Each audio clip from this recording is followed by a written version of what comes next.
time to learn. And today, as you can see, I am not alone. I've got a guest, and we're going to learn a lot of things. I'm sure that it's going to be very helpful for many parents who are listening or parents to be, because we know that in everything that we do as parents, the children are there watching us, listening to us, and what we do actually have a great, big, huge impact in their lives. And today I have invited someone, as you can see, it's someone who became a friend, I would say, or a friend in the being, in being. It just, we're working out something there. Hallelujah. So I just want to say thank you first to my guest today, who is called Volney, Mr. Joseph, that he's also an education specialist just like me. So today we are not only talking as parents, we are also talking with the expert that we have in the work that we are doing, which is education specialist. Because as I said, this program is not only a program about um, us parents coming here giving lessons to parents, but the fact that we've got a work that has allowed us to work with different parents in different situations, and most of the time in very difficult situations, that has given us experience that we want to share with parents. And today, once again, we want to talk about the freedom of speech, the things that we can say to our children, the things that we cannot say, the way we can behave actually. The problem is that many parents are not asking themselves, what can I do? What can I not do when it comes to my children? Because some parents have this I would say, defined word that, or a sentence that is, it's, they are my children. They are my children. So that doesn't mean it's not because they are your children that you can do whatever you want. Even if they are your children, you still have to prepare them for the future. You still have to prepare them for life. You still have to prepare them for a time when maybe one day you might not be there, and they will really need guidance. And that is the reason why we are here today. And I believe that as we move on in life and we give our children the right tools, they will be prepared for the future. So I believe that the things that we put, I would say, as seeds in their lives when they're young and when they are growing, when they are still in our care before they become young men and young ladies in their own lives, if those things are really set on, I would say, biblical foundation. What is biblical foundation? I'm not trying to say religious foundation. I'm saying biblical foundation because I am a Christian, obviously, and I can only talk about the Bible here. But what I'm trying to say is that when they are founded on the truth that sets free, those children will live a life with that will actually be a life of freedom without being frustrated about how things are. Because life is not a line, it goes up and down, and many children are not prepared for the downturn of this life. Many children are not prepared to know that when you enter the reality of life, you can face difficulties. Many children don't know that because they are not taught that reality. They are not told to get prepared. They are only shown the good side of life. Well, you want a Nike trainers, get them. You want this, get this. But when they start facing the reality, that's where the issues start. And most of the time, they start facing the reality, even in the house with the parents, because when they start comparing themselves with other children and they don't see how to behave well around other people in the society, they bring that frustration from outside into the house. And most parents, because they didn't prepare, they did not know, they did not actually think about how to teach their child to behave in society and how to behave at home, then a clash starts. And most of the time, all that starts with what I would call here the lack of communication at home and the lack of efficient communication. Efficient communication is not you giving orders to your child all the time. It's not you imposing yourself to your child all the time. It's not you telling your child that, you know what I went through, I know it all. You're going to go through this. I'm sorry, your experience is not your child's experience. First of all, you were born at a time when you could go out without fearing. That's what we talked about last month, that you could go to school freely. Today, children are even kidnapped on the way to school. They have less freedom than you. before you, when you were born, maybe it was easy for you to play in the park without your parents worrying whether you're going to be kidnapped or abducted, or something will happen to you. But it's no longer the case. This society has changed, so the reality has changed, and that we talked about all these things. Therefore, as the parents, we must change. We must adapt, but not adapt in a place where we give more power to children, but we adapt in a place where we continue building them up in the society that is actually theirs. Because now we are there to accompany them. There are many parents who don't even know what a laptop is, but they bought a laptop to their children. They don't know how to use a computer, but their children have computers. So if you're getting things to your children that you don't know, what do you know they're gonna do with those things? So it's you must adapt. If you're giving a computer, make sure that you know a computer. If you're giving a child a phone, make sure that you know how to use the phone as well. You're not giving them freedom without educating them and letting them know that you can manage them, because they will control you with that. They will blackmail you with that. They will even, I would say, start, terrorizing you with exactly what you have given them, because you have given them too much. So now, as I said, I'm not alone, and you can see it today. I didn't even want to start with myself first and then introducing my guest. So, Mr. Joseph, only Joseph is going to introduce himself. As I said, he's a colleague of mine and also a friend. So we worked with a tough situation, a tough case. Wow, that was something. And obviously, we have lots to say today. So I'm just going to give him time to first introduce himself, and then we're going to move to with the topic today, parenting, um, time to learn, and we're going to talk about the freedom of speech that we give to the children today. Freedom of speech language. How do we speak to our children? So, my colleague, go ahead. Tell us, who are you? My name's Volney Joseph, educational specialist, but also I run a few businesses as well. So I'm really focused now at a stage in my life where I like to be around my son. I'm a lone parent. I have other children, but I have one specific child who's 14 years old that lives with me full time and has done for the last probably 5 years now. Prior to that, I was in a relationship, but he wanted to stay with me when we separated. So that was decision was made. So it's been challenging, but we manage. Wow. Yes. Well, it's interesting because many people think that when we talk about single parenthood, it's only women who are single parents. So are you trying to tell us that you're a single parent? Yeah, absolutely. I have older children, I have grandchildren as well, but this particular case, normally I've always brought them up in a unit, or if I've separated, a divorcee as well. So, but this is, I think, for me, the first lone experience of being in the shoes of, let's say, where I know a lot of females speak about being in that, but there are men out there, believe you me, who are going through the same thing. So Yes, it's true. it's nice to be able to represent that from that side. Exactly. Wow. That's very good because we when we are single parent, I think that women are more all often trying to victimize.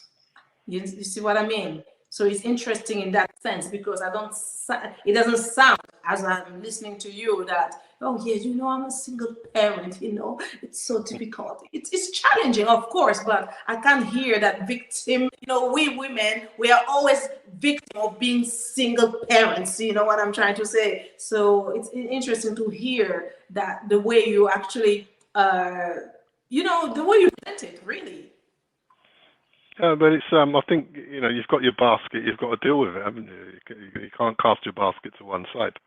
As my nan used to say, if you plant seeds, you've got to nurture them, and you've got to ensure that they grow. So for me, it was just a natural um, thing for me to step into. I'm not saying it hasn't been difficult at times, but it's something that you have to adjust your mind to and adapt your environment to make changes, some big decisions. Because prior to that, I've always been a provider, always my previous marriage. Um, with the older kids, I was providing for somebody who was mainly at home all the time.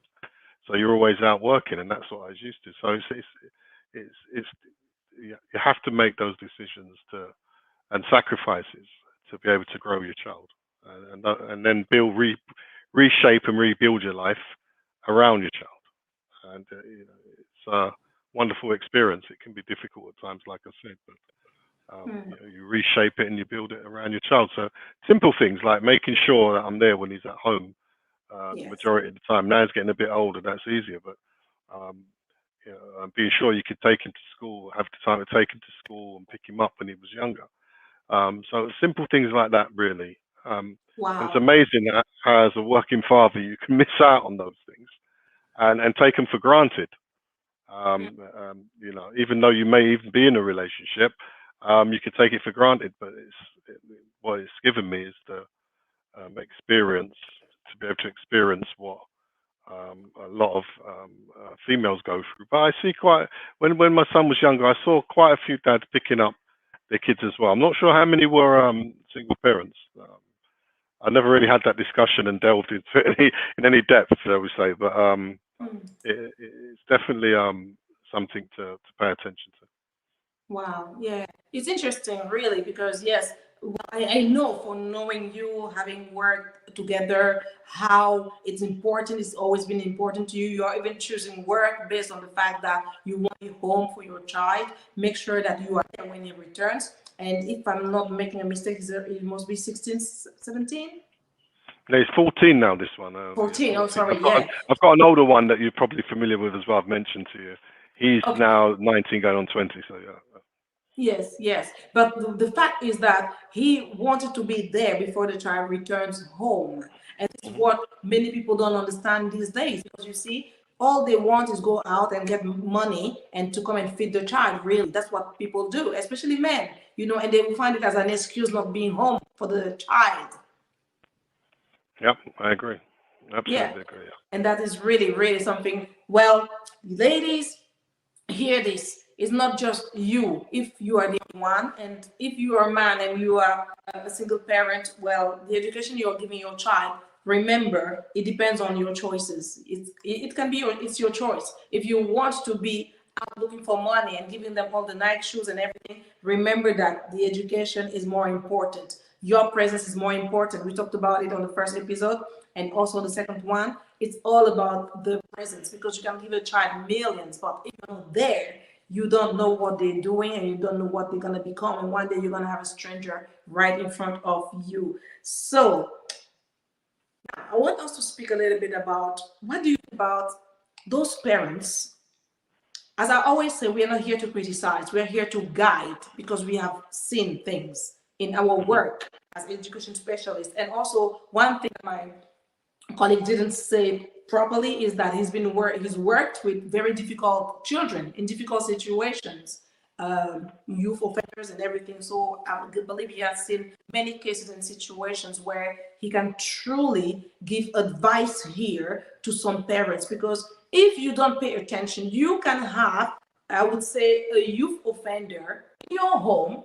It's just that the offense has not come yet. The opportunity for offense has not come yet. So that's the reason why you need to make sure you listen carefully. If you let go of things, there are some parents, you tell them or they know what's going on, but they don't want to hear it. My home, my rules. Well, who are you to talk to me? It's when it's going to be too late that you're going to start listening.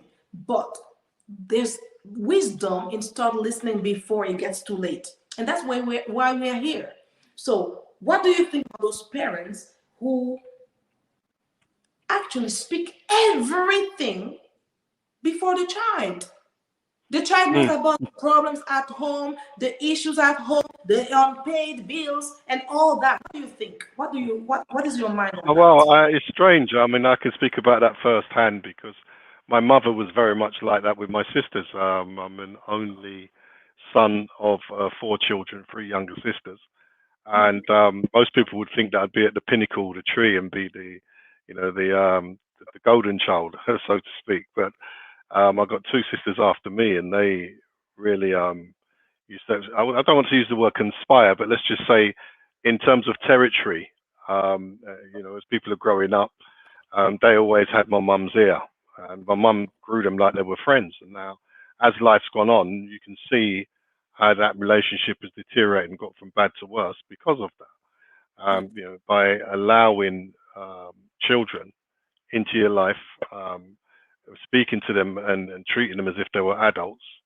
That's And it. so it's got to the point now where they are adults. I would say they're somewhat irresponsible um, in certain ways because Mhm. they haven't been grounded to a child. I mean, I have to be honest, they've created wonderful kids, the generation after them, but then my mum's had a hand in that as well, a major hand in that. But in relation to my 2 sisters, there's kind of a gap there.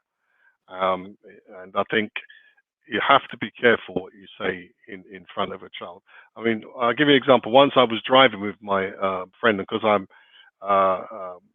my son, when he was younger, I had to take him everywhere with me, right? And he was in the back of the car. And my friend turned around and my son butted into the conversation and said something. My friend turned around and said, are you going to say something to him? He's he's getting in big people's conversation. And at the time, I said, okay, son, be quiet. But it's only when I sat down and I came back and reflected. And I thought, well, if he wasn't given the opportunity to get into that conversation, then it wouldn't happen. He couldn't get into it, It's right? And so it came round again sometime later with the same friend, strange enough, who I've sat around him with his children. He doesn't even think about it, but he's got a way of pointing fingers at times, and that's okay. I accept that. But then I reminded him, if you don't want him to get involved, then let's not have those conversations in front of him. Okay? mhm. And I've never heard anything from that friend since. See? Because and he's been around several times. I see him often enough for him to comment. Because he's come to realize that you're evoking me into a conversation. Sometimes you're not, as a parent, you're just engaging with a senior adult. You Mhm. can lapse a bit. So it needs outsiders to keep you out of that space as well That's when it. you're having a conversation. The communication, because sometimes it can be difficult to keep reminding people around you that my child's here, my child's here, my child's here.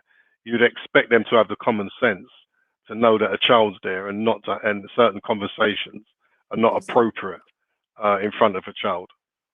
Exactly. Exactly. Exactly. It's true. Many parents these days think that they can just open their mouth like that. And what I even found worse is that some children, 7-year-old, 10-year-old, you start explaining to them that you've got bills to pay. What does it have to do with the child? It's not just business. You can tell them you're having difficulties, but you should not start. I believe this is how we build up a form of, a seed of stress in the child. Because you are actually preparing a child who's going to be prepared to go out and try and help you to pay your bills. And that's how we see young girls ending up on prostitution very early, or young men into drugs because Mhm. they know much more than they should know at their age. And you are always telling them, oh, I've got bills, and it becomes like a complaint. And what do you want a child to think? But just, oh, I wish I could help. You're not supposed to ask help to your child. I don't know what you think about that. No, I know. I totally understand, and nobody's perfect. I'm not perfect myself. We all have our emotions, but I agree that emotional intelligence, we need to manage it. And as you go on, you do have to catch yourself because at times, sometimes it's just a reaction. Yes, We all work under pressure, so we have to kind of put on a different hat and remind ourselves at times and keep reminding ourselves. And to me, it's about reflection. Yes. And when I do have difficult times with my son, I'm not saying I get it right all the time because many times I get it wrong, and I have to sit down and reflect, and Exactly. then once I've calmed down, I have to come back and approach him from a different angle. And at times it feels a bit like, in the early days, it used to feel a bit like he's winning. But now I've come to realize it's not about winning because we'll both lose.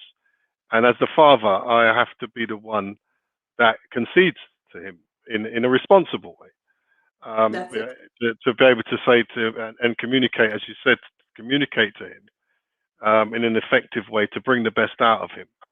And That's we're it. still working on that. I haven't got that perfect. It's something that I'm developing, and I'm still working on that. And when you do work from home as well, or I tend to try to seek to work close to home when I take work. You can get so engrossed in your work sometimes you forget that your child's there as well. So that's another thing. But I do seek to make an effort that every day before he goes to school to remind him that I love him. When he comes home from school, when he calls me when he gets to school, remind him that I love him. When he comes home, to remind him that I love him. Ask him what's happened today at school. What was the day like? And those sort of things as well. And getting him into a routine so he understands that he needs to do his homework. It takes a level of responsibility there as well. So that's the Wow. routine that I have him in. But I'm at the stage now where I don't have to keep chasing after him all the time. I know he's doing his homework, and that's really I'm really pleased with that side of it. But we still got a lot to work on together. Yes. Wow. But you just said something that is so capital here, that you can stop and tell your child I love you. You know that many parents don't. They don't. Yeah.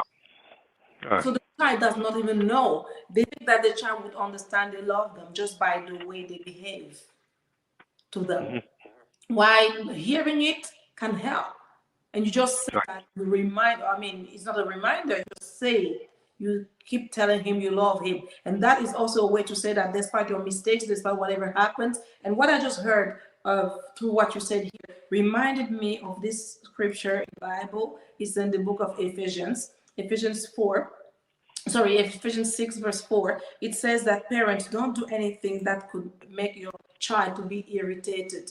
And we sometimes forget that, I heard a lot of humility here where if something happens, you take time, go and reflect about it, come back. You actually come back to your child to try to reconcile with your child instead of letting them think or overthink about what happened. You can take time and think, okay, you know what, maybe you reflect on it. And I think that's what one thing that I dealt with on the first episode, where I was saying that I remember my young child correcting me for calling him weird. You Mm-hmm. see, I had to change. He said, because I had to realize that he didn't like me saying that he is weird. So why would I continue saying it as if, it's something good? And if I know that he didn't like it and he told me he didn't like it, I believe that this is something key that you just said here. That shows a lot of humility. So it means that as parents, we need to sometimes humble ourselves before our children, which does not mean that we are losing control as parents. It's just a way of showing love and maintaining a good environment, a good atmosphere, a good way of communicating with them. Exactly. Yeah, absolutely. Yeah. Yeah. Oh wow. That's very capital to hear, because I think that many people need to understand that, because they think that when they make a mistake, that even parents will just tell you, "Well, I'm your parent. Just do it. Just listen to me." And the child just made you to understand that you made a mistake, but you just want to be the parent. So you're not training them there. You have to Mm-hmm. acknowledge that you made a mistake, because you know what? Though you're a parent, you're still not perfect. Nobody's perfect, okay? Now, Exactly. yes, what about us parents telling everything? There are parents, it comes back a little bit with what you said earlier. Like you're telling your child everything because, okay, you are a single parent, for instance, you come back from work, you have difficulties, like everyone can have difficulties at work, a very bad day at work. Then the child is there and you sit there, you start talking to them about all your problems. That will, No. okay. No. The only problem, the only issue, the only thing I want my son to have to have any pressure about his schoolwork. Right? And he manages that um, very well, and that's the only thing he should have to think about at this day and age. That's I mean, it. there's times he notices things, obviously with bills and whatever. He may overhear the slight thing here and there, but anytime he does approach me on that and says to me, "Dad, what's it?" I say, "Son, that's not your worry. Let Dad worry about that. That's If I couldn't manage it, all right, it wouldn't be your headache." Okay, that's my headache, and it's for me to take on. It's on my shoulders, not yours. All I need you to do is just get good grades. That's it, and you'll be well rewarded. And that's how we live. that's But no, exactly how it should be. Yeah. I understand. Yes. Sorry. No, so I wouldn't have that conversation with my son. No, Exactly, not me. exactly, exactly. It's true. It's so vital because people think that well, it's your child has to be your companion. I'm sorry, no. Get friends. Get friends. If Yep, you want to speak to friends, then call a friend after work. Speak to your friend. But the conversation with your child after his school day and your work day should actually be based on their school day. absolutely, absolutely. School For me, day. familiarity will breed contempt. It's an old saying, and That's if your child gets familiar with you, they're not going to take it serious. Because at times you do have to have, there needs to be a level of authority at times, yes. but the time is give and take. But it's responsible behaviour, isn't it? That's what comes to mind. And sitting down and having adult conversations with a child means they're going to go out on the road now, and they're going to start, because childs, to me, they absorb everything, don't they? So they're going to think they're grown up, and they're going to start to behave. And I've seen it happen. I'm not one to look at other people and criticize their children, but let's just say, my nan used to say, the sheeps don't breed goats. All right, Yes. and if you're working of a certain mindset and you're encouraging that of your child, then you're creating a historical pattern of behavior within the child, because your child's growing up looking from you. Mm, You're the one that's planting the seed in the child's head.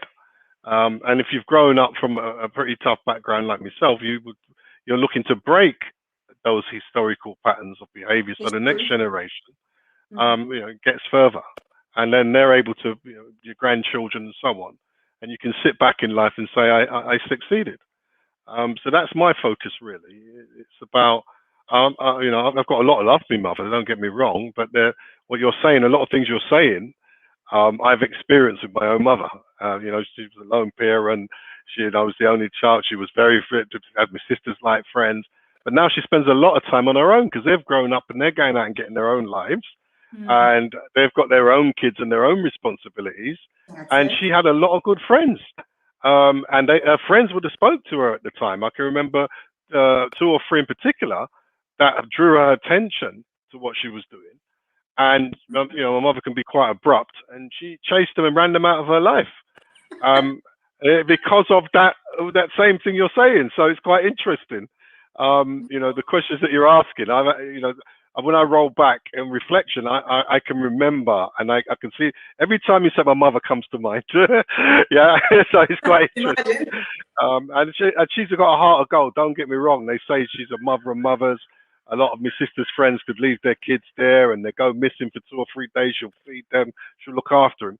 But Mm, the bit she didn't understand was that, like, say, my sister's friends would be like her friends, and they talk to her.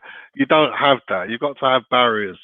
They have to understand there's mature people. Although we may be all adults and as mature, I'm an elder, and with that comes a certain level of wisdom, and that's mhm, the bit that I think, that the generation before me has missed mhm. on in terms of my mother. That wisdom. I think the Yes. love was there, everything was there, but just be a little bit wise and take a step back and look at the bigger picture and say, is this an appropriate That's conversation to be having with my child?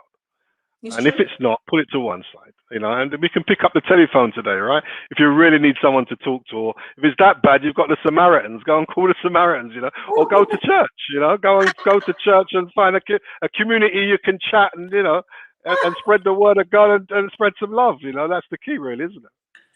That's Wow, wow. That's amazing because you see what you're saying is really key here because I think it's a generation, honestly, and unfortunately today, I don't know what's really going with our parenthood. Is it the society that has changed too much? Is it the pressure of life that is too big? Is it, I don't know, but it changes nothing on the fact that children have to be prioritized at home. Children have to become priority at home. Now I've got another set of questions. It's more about, it's still on the freedom of speech. When we have some parents, and I have had a conversation recently with one of my sons about different friends. We just talking, and then this actually brought to my attention that I need something I should speak about when we talk about the freedom of speech. So basically, there are children sometimes who, well, I would say young adults or late teens, okay, who are still with their parents, and then they have their desires. They want to do things, and the parents are trying to refrain them, stopping them. Namely, I would say there is one that my son we were talking about. He actually wanted to continue school, but the parents are forcing him to get a job because they want to get a mortgage and they want the child to be part of the mortgage. I was a bit shocked. I'm like, this is going to frustrate the child whole life Yeah. because he's not going to be doing what he wants to. And I Mhm. remember telling to my son and telling him, you should be lucky, you should feel very lucky that actually I'm only supporting you in everything that you decide to do. My wish is this. I always say my wish is this, but when he tells me this is what I want to do, I said, okay, let's go. I'm going to be behind you on that. I just support, but I don't impose. So what do you think of that? What advice could we give parents? Because I think we are in a time where parents should understand that yes, freedom of speech is also giving the child liberty to choose. Yeah, Liberty, yes. yeah, I'll take that in two parts. I think the first one is, as you know, I've worked with a gang specialist and working with young gangs, and a lot of probably 90% of the time when I speak to these young gang members, why are you out there? Why are you doing what you're doing? The underlying thing that they want to do is look after their parents. Right? And even if they've come from a household that's not great, either the mum or dad, there's an affiliation, there's an emotional bond that they don't want to grow up in poverty, but when they make their money, because they all got these big dreams, that they want to look after their parent, they want to buy their mum or dad a house or something along those lines. So obviously, at some stage, that as you were saying, the seed's been planted there, that they feel the need to be responsible to the parent. So it's like the child becoming the mind of the adult, which somewhere along the line something went wrong there. I see a lot of that. On the second count, in terms of dreams, I think when I have a saying when one endeavors to follow one's dreams, our sense of reality becomes an illusion, and the dream itself becomes the life. So if a child has a dream, one should not treat it as an illusion because that is their life, Mm, and managed in the right way, they should be able to follow that dream. And I'm a strong believer in visualization. And, yes, and, and taking that away from the child, you've just decimated their future, as far as I'm concerned, for bricks and mortar. And bricks and mortar to me is not the foundation. The foundation should be the child, and I see that a lot. A lot of people will invest. They're so worried about their mortgages and the material things in life, and the children are seeing that, and that's why I think society is what it is today, yes, because I think a lot of people are putting material things before things like education and morals and values, and these are things that are paramount to my thinking, and in my view, they should be paramount to everybody's thinking, because without that, you haven't got a base. I mean, if you've got a house and you haven't got a home, what good is it? exactly. It's better to make a home in a shoebox than to live Yeah, in a palace and have no home. it's true. It's so true. It's so true. Because I think parents have not understood that children have to be accompanied in their own lives. into their own lives. How do you want a child to start off in life having a mortgage that you as a parent took for your own benefit? How? Hmm. Why? We need to really be very careful as parents not to start Hmm. putting children in the wrong shoes in life. Hmm. Because when that child having difficulties whole life, maybe even getting their own mortgage could even become a problem tomorrow. What would you as a parent do? You see? So we need to be very careful because we are Yeah, I there agree. to help them into life, not to bring them into life with problems already, not to Absolutely. bring them in places where they are already they start with the wrong foot. It's not Hmm. good. Now, Yep. another thing is also one thing is those parents who compare. Please, parents, don't compare your child to your best friend's child who is better. Hmm. Please stop it. Don't Hmm. compare to your brothers, your nephews, your cousins, your whoever who is better. Don't ever compare. Your child, make your child feel unique because you are breaking this freedom of speech by bringing your child to start thinking, oh, well, mom or father wants me to look like that person because you don't know. Maybe they even despise that person. And you are trying to tell them the person they despise is better than them. Good. You Exactly. don't know what they think of that person. You don't know how they value. You see, listen, for instance, I'll give you an example. Children these days play games, video games, okay? You're not even there with them. Okay? They play video games. They're online playing their video games, and maybe your child is better than that cousin of his. And then one day you come in here telling him that, well, you should be like that cousin. And he knows that he's better. So you're trying to tell him, you know, what goes in their head there. I don't want to be like that one. I can beat him because he will compare the reality he knows of that cousin, on your reality. So we need to be very careful about how we do things. Don't compare a child. Look at a child and deal with that child the way he is. Don't compare your children, even both of them, three of them, four of them, five of them. Oh, your sister is always doing things better. No, they are unique individuals. You treat them uniquely. What would you think or say about this? I absolutely agree. Everyone's got their own. I mean, my three youngest is great. Great. I mean, all my children got individual identities, but the three youngest in particular, I've never seen such a division. You know, they've all got their own personalities. They're all shaping into their own.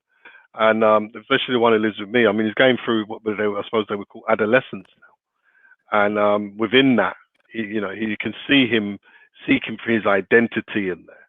And a sense of identity is I'll be responsible when I need to, but when I'm not responsible, simple things like the dishes. Okay, so you're growing up, you want to be responsible. You know, he's got to clean up the dishes. Yeah. So he's got a habit. He lets the dishes pile in his room. So I've got to come out and say, is it him who's got allowing him to do that, or is it me that's allowing him to do that? So it's a bit of give and take because at times you put the pressure on, at times you take it off. But when he's washing up now, he's got a habit. He says, right, I'll do my washing, I won't do yours. So yeah, and it's well, hold on, but I've done your washing for how many years, son? And now you don't want to do a couple of plates for me, right? So you know that's what's going through your mind, you know. Hold on, what's going on? And you know, so I said, okay, no problem. So what we'll do, we'll start talking about ironing. Let's start talking about ironing. As a matter of fact, let's start talking about cooking.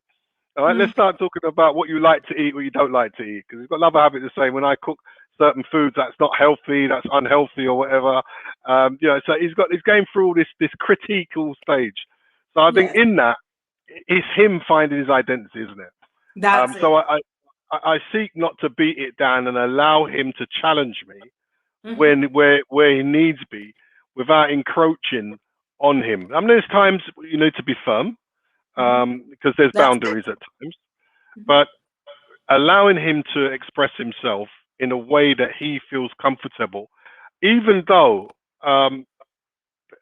people around at times might see that as I can put it disobedience, but they're not living with him 24/7.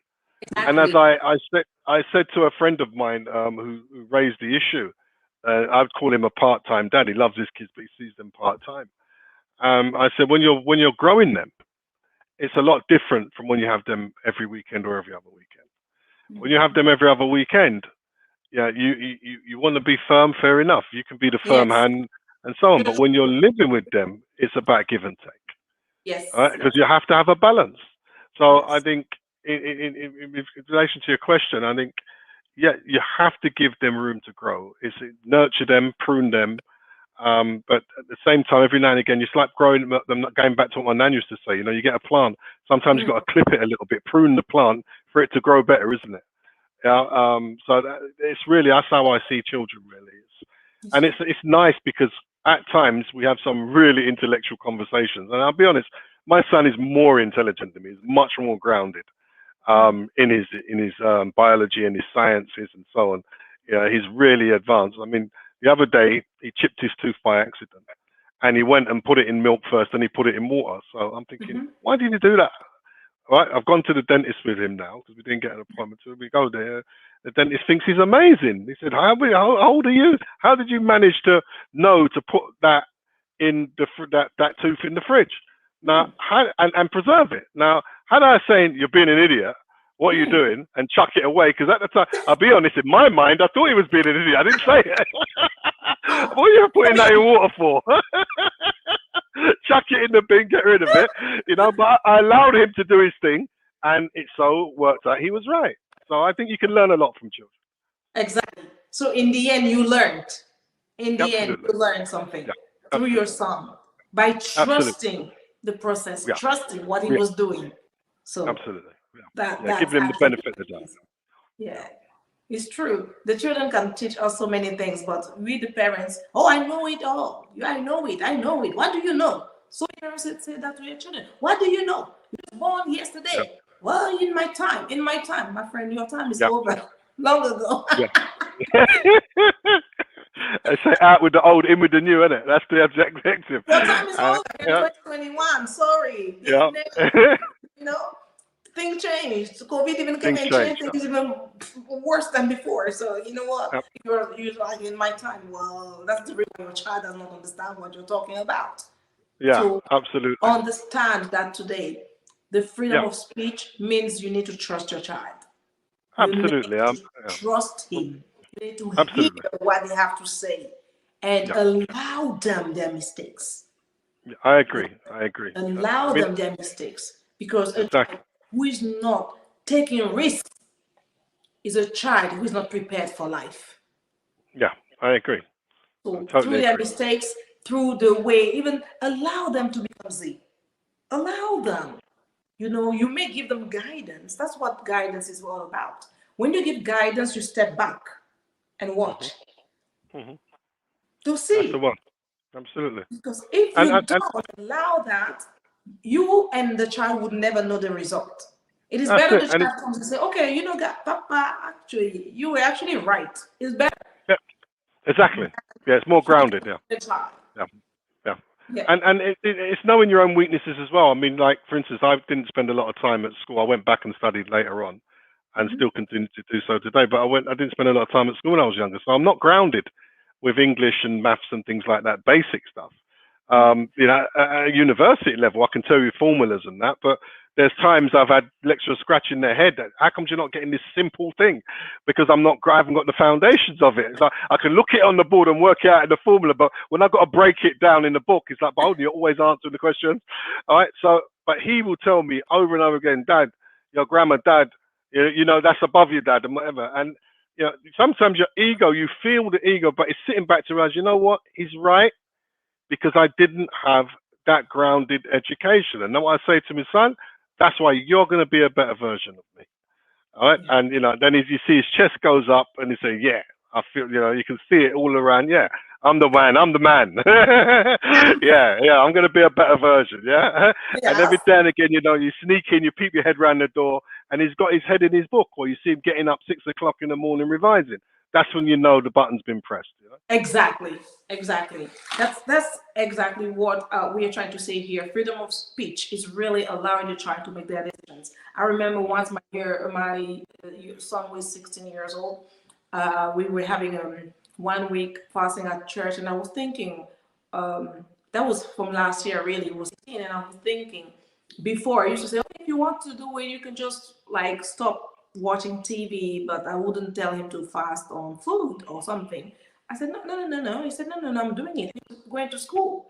And I was thinking, wow. And I was more impressed because he made the decision alone. Mhm. He made the Mhm. decision alone. You Yep. see, he's never been forced to do so. He saw us Mhm. doing it, and all I used to do when he was younger, it was like, if you want to do the fasting, maybe stop watching TV or something, and then and it started like, okay, I'm not gonna have 1 week, I'm not gonna have sweets. So he would just stop eating sweets.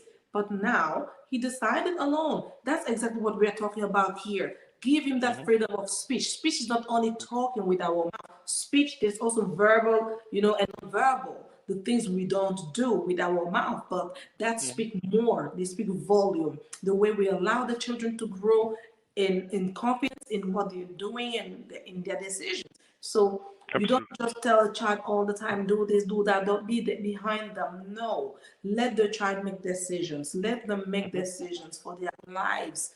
Of course, Yes. not big ones, but at least decisions with their future, with their schooling. You are there to guide them based on what you know, but it's not because you want your child to become a physician that he has to go and do it. How many children did that, and then when you are no longer behind them, they stopped? They Yeah. stopped. They started the Exactly. journey, but it was never theirs. It was never their choice. And then they stopped because they were not given the freedom of speech to say, you know Mhm. what, that medical studies you're sending me into, I like it, but it's not what I would like to do. But they, Yep. out of respect. But that respect, my friend, as soon as they step out of your home, well, the respect turns into disobedience. And then some parents Yep. say, oh, you disobeyed me. No, the child didn't disobey you. You, the parent, did not listen to the child. There's Absolutely. one more topic I would like us to speak about. I'm very, very, very blessed with all I'm hearing so far. So thank you so much for your input, really. And one thing that I know is that some parents have children who are turning into bandits into their home. When I'm talking about bandits, it's like those children who wants to do maybe like friends, mimic friends, with knives outside the home, stealing, doing things. No, what would you advise to those children? Because not to the children, sorry, to the parents, because it's about parenting. What would you tell Yeah. a parent who has a child who's turning into a bandit in his home? Because about speaking, I remember once, before I give you to answer, I remember once I took a Uber and I was going to work. Really, it was in Essex, somewhere in sorry, he was in Surrey. So the Uber driver took me, and then before he was dropping me, he said, "Since you're education specialist, can I ask you a question? I have these issues with my child. This," and then he explained what the child was doing and everything, and he reached the point where he could no longer speak to the child. I said to the man, "You know what you're gonna do? This is the weekend. Call your child and say, I want to speak to you, but not at home.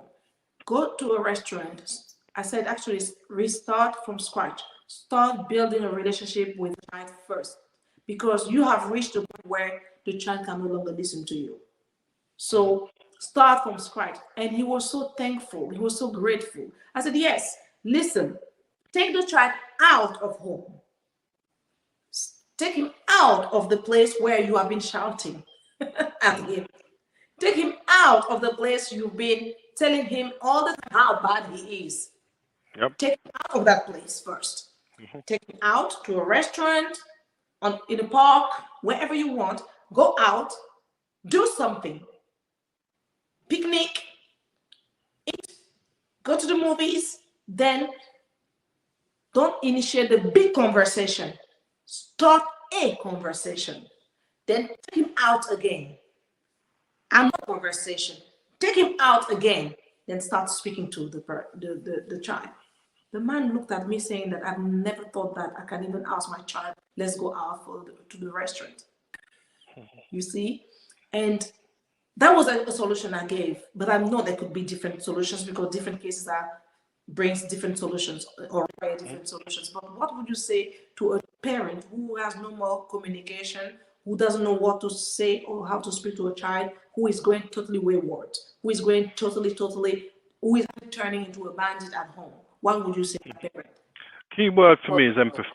Empathy, right? The empathy, the relationship's broken down, obviously, for Yes. whatever reasons. And as a parent, one needs to step back and take that level of responsibility on. So I would say to parents like really look into empathy and emotional intelligence and engage, like you said, taking them out into the environment, reshaping their environment, Mm. sitting them down and really just reach out to them because the power of words and arousing consciousness, the consciousness in somebody, and in tapping into their spirit is so important. And we miss that, morals, values, and find out what is it that makes them tick. Because 9 times out of 10, if children are going astray, or I say 99% of the time, from my experience, it's material things, right? Yes. So, but just telling them is not enough. In some ways, you got to sell it to them, and it's not like when I say sell it, I don't mean push it. Smart salespeople, they use two ears and one mouth. It's true. Yeah, and they know how to build empathy and build relationships, so they get long-term relationships. So, Yeah. in terms of that empathy is really looking to develop. If you haven't developed the empathy, the child's not going to open up to you. Yes. Right, so you need to, and that's where you said the second visit, the third, they're not straight away. Just take them out, build up that empathy, build a bridge that they Hmm. feel that they can open up. Then you'll Yes. find that when they have an issue, they can approach you with it because children do go through that emotion, especially that adolescent stage. I'm finding my son, he used to talk to me about a lot of things, but as he's going through his little bit of adolescence, he's struggling more to come out. So Mm. rather than force him and say, well, you used to speak to me about this, I just tell him, well, if you want to talk, son, I'm there. All right, if we need to talk, I'm there. Went for a walk down the canal the other day. And, he started talking about his friends at school, whatever. I don't remind him that he's told me that, but That's it's great. gone in. You see? And I don't repeat it back to him because I don't want to be repeating it back to him in his moments of weakness to think, well, why should I tell you again? You're only going to throw it back in my face. Exactly. Yeah. I heard him having a discussion with his friends the other day that, because I study so much, or when I'm at school, I don't really go out much, but my focus is on studying and so on. And seeking to explain to his friends why he is the way he is and Hmm. why he doesn't feel the need to have to go out all the time. And that was, to be honest, that was a bit cheeky because I was listening by the door, as we do from time to time, because I could hear his voice and I was a bit worried. I was just passing, strange enough, but someone said to me, you need to catch this one. It's not often I would do something like that, but this one you need to catch this one. And Mm. I listened to it there. And for me, you really got to keep working at that empathetic relationship. And Yes. working with a lot of gangs as well. One of the first things I do when I go in with them, I'll sit in and I'll say, right, where do you see yourself in 10 or 20 years? And it's a good question to ask any child, especially in Ex- today's environment, because most of them are not even thinking about tomorrow just as much, It's or 10 or true. 20 years. Yes. And get them visualizing what does that look like, and what do you think you need to do to achieve that, and what do you think and how do you think you're going to go about doing that, and just listen, ask careful questions, meaningful questions, Yes. and listen and show genuine interest. Not, boy, times it's hard for me, so it's hard for you. Just go and get a job and well, they might not like doing that job. Yeah, it Mm. might need you to support them in other ways It's for them true. to create a pathway for themselves to get to what they're doing. And they need to understand that you're there for them to do that. Yes. And as a parent, you're the bridge. You can stand on my shoulders if you need to, because Exactly. you're my next generation, and my grandkids should be able to stand on your shoulders and so forth. And I think that's what's missing now. It's a lot It's of, true. to me, it's like you hear it. To me, parents don't realize it, but to me, it's like contempt for the child. Mm. When you're telling off a child, it's like, well, I've had to do it, so you've got to do it too. Well, if you got it so right, then why is it you've got an issue? If you see what I mean, yeah. We're not the finished product, right? And none It's, of us are perfect. So surely we should be seeking to improve the next generation. And so for it's, me, two ears, one mouth, in that order, and really seek to engage with the child. Truly be interested in what the child has to it's, say, because most adults are not interested in what children have to say because we it's think true. we've gone through it and we know it, and that's where it all starts to fall apart. Yes, it's true. It's part of education, really, actually. Old school. That's why the children think that we are old school. But Yep. actually, we are not old school because old school, we're actually listening. Yeah. also were listening. Oh Yeah. yes, they were more empathic. They were more present. In Yeah. old school, the children were not left alone at home. So Exactly. I'll tell you Okay, that. son. One moment, please. Okay, son. I'm on an interview, son. I'll be with you in a moment. Sorry, it's just Yes. coming. Yeah. Okay, Sorry. he's back. Yeah. Yeah. Yeah. It's impacted. Yeah. Well, we finished anyway. It's our Yeah. about time. So we give Yeah. God glory, and I'm so blessed, and I hope that many people have been blessed by your Yeah. intervention. So we Yeah. just, I believe that many will be grateful for what you hear, and also looking at the fact that you're a single man parenting a child at the moment, which is really, really a good insight to have for many women to know that the challenges are the same, but our reaction could be different. Not too emotional, but being that empathic and knowing how to humble ourselves, but not losing authority, not losing the control of our homes. That's all we need. That's actually what I can say to summarize what my colleague and friend and very, very soon, I hope we're going to have you again on another topic because I believe it was really a blessing today. So thank you Yeah. so much, Volney, Mr. Joseph, and Yeah. wow, what souvenirs we have. Thank you for having me. It's been a pleasure, and anytime I'm happy Yes, to, thank come you. and sit down anytime. Thank you Yes, very much. thank you I so much. appreciate Thank you. Thank it. you Okay. very God much. bless. Thank you. Thank you. Bye God bye. bless you. Thanks. Bye. Bye. Bye. Thank you today. It's been a pleasure to have my colleague here with us today. And I hope that you also are very blessed. Parenting time to learn freedom of speech is important for us to give speech to our children, but in a way that is framed in a framework, okay? Because every child who is raised with no parent, I would say, no parent framework, no boundaries set, that child is disrespectful. I've seen it, I've seen it, and I've seen it. They will be disrespectful always. They will be those children who will fail to adjust well in society because they just don't know. So the boundaries that you are setting are boundaries that are going to help your child tomorrow. And as we just heard Mr. Joseph, my colleague, saying, if you are having a child who is having lots of difficulties, get the child out of home and speak to them, but use empathy. You need to rebuild a relationship with that child. Building a relationship with a child is not giving them sweets, it's not giving them money. It is sitting down with them. It's seeing where they are and where they are thinking they are going. Because if you don't know where your child is trying to go within 5 years, how can you help that child today? You need to really know. You need to understand. As I'm sitting here, I know the projects of my children for next year, within 5 years, for the one who is 21 year old and the one who is 17. I know his next future project because he told me. And how do I know them? Because you know what? I sat down. I went into his room to speak to him, to get to know. I told him to come and meet me in the living room so we can speak about it. And we had a chat in the kitchen. Well, what I'm trying to say here is that I took time to hear what he has to say.